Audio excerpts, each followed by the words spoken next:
All right, here we go. Hey, what's up, guys? It's Jeremy. Got 3 minutes on the clock, and we're going to talk about Spider-Man No Way Home. All right, so this is a movie that I went to see in December. There were several movies I went to see, and everybody was like, "You've got to go see this movie." And I've always enjoyed the other Marvel movies, and so it was on my list to go see. And I'm curious to know what you thought about it. If you've seen it, haven't seen it, let me know in the comments. I actually would like to know. So what I thought is, first of all, the visuals and the cinematography, the adventure and all that kind of stuff, the jokes, that's there, it's Marvel, they do a great job. Yet the visuals and cinematography is pushed to a higher level. It's stunning. It's a visual feast of just stunning awesomeness that is the world that they're in. And so that's, props to them for that. They did a great job. At the end of it, well, the tagline is "No Way Home," right? So going into the movie, Peter Parker's identity has been revealed. The whole world knows who he is. They're all descending upon his apartment. They're having to close the shades and try to hide, yet they ultimately have to leave.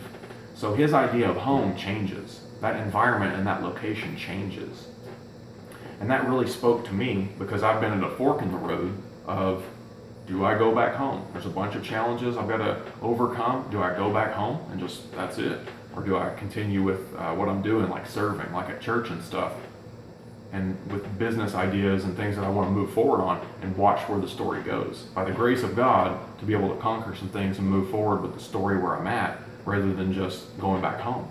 And so by the end of Spider-Man, when they finally are at the end of it, it's like all the stuff that he had to go through, this tragedy and this loss, the environment, the people, the situation, everything changes. That's all I'll say about that. Yet by the end of it, what they had to do to get through was it was so much, it's just crazy. But they did make it through. And so to relate that to this reality that we're actually in, what I've got to say, it's kind of like a public service announcement, is like the way that we get through is with Christ. Okay? So all this pain and this hurt and all this stuff that we go through in the past, that's what Christ has done on the cross, being resurrected for your salvation and for your healing.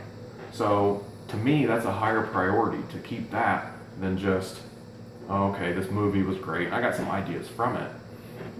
Yet so many people put these characters on such a pedestal that when it almost becomes worship, it's like, okay, that's not actually going to get you the results that you want. It's not going to get you the traction you want in your life. I did a video recently on crypto where I see a lot of people almost worshiping it. And it's like Acts 7 verse 41 talking about the Israelites where they made something they were pleased with. And they offered celebration and worship instead of to God. It was something they made. And then funny enough today, Acts 17 is Paul going into Athens, and it's this subject of idolatry again, them worshiping all these gods, of this pantheon of all these different gods.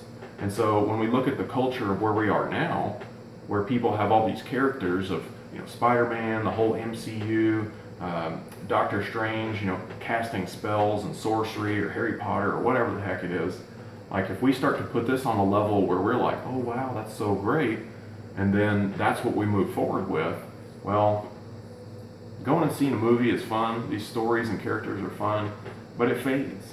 And so where's the real substance at? It's not in that. It's in a relationship with Christ and keeping God first. And so that's really where I've kind of just rested on and just wanted to comment on what I see going on.